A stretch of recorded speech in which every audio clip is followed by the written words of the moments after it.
100 marta Estağfirullahal azim ellezî la ilahe illahu el hayyel kayyum ve etubu ileyh desa.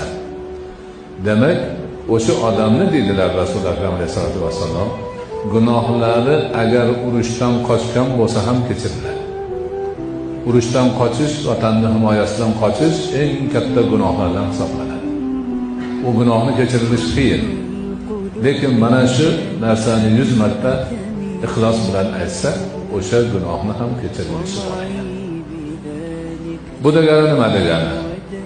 Hay, tirik, qayyum, har bir narsani turuvchi qoyim zot bo'lgan ulug' Allohdan gunohimni kechirishini so'rayman va u zotga tavba qilaman degan gap.